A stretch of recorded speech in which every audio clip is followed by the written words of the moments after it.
Po 4 tednih aktivnega dogajanja v našem mestu se zaključuje mesec študentskih doživetij. Na zadnjem četrtkovem večeru kulture bomo raziskovali Belgijo.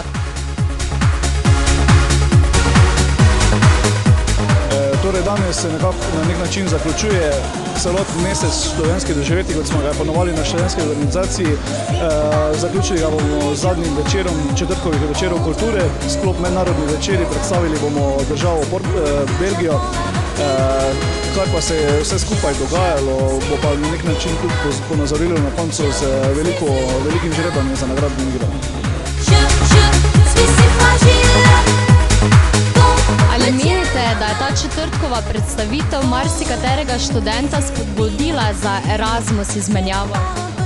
Definitivno, če ne sama predstavitev, pa preko različnih lobijev, ki so prijatelji povedali, ki so že mogoče bili sošolci, sovrstniki, ki so že bili na kakšni izmenjavi, pa so potem ti študenti želijo pogledati, imajo željo iti, ne vem, da na primer danes, ko bo predstavitev Belgije, na študij v Belgijo, tu sem pogledati, kako bojo ti študenti, ki prihajajo iz Belgije, predstavili svojo državo, svoje značilnosti in se potem mogoče tudi pogovorili z njimi, tudi kaj je značilno za to državo, hrana, pijača.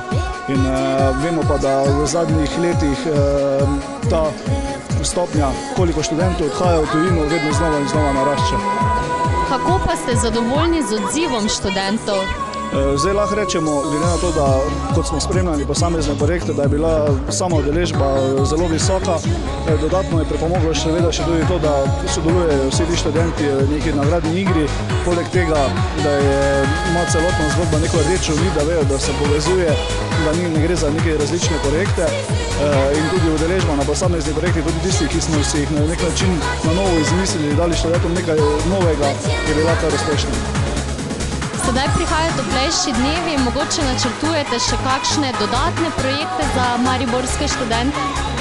Sledijo na nek način tisti še malo večji projekti ustaljeni, strani celotne študentske organizacije in potem nekakšna priprava na samo izpitno obdobje in počitnice.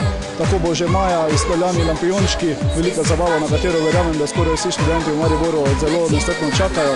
Izpeljal se bo tudi Vukfest, strani oddelka za univerzitetno politiko in izobraževanje bodo izpeljana predavanja na prostem, na nek način alternativa dogajanju na fakultetah, kjer bodo tudi zelo poznani gosti iz slovenske scene ali zabavne, politične. Potem pa tudi na koncu, že v poletnem času, sledita še dva, bi lahko rekel, kar največja projekta študentske organizacije, to je študentska delovna brigada in pa mednarodni študentski festival SKIM, ki bo tudi tukaj potekal v času festivala LEN.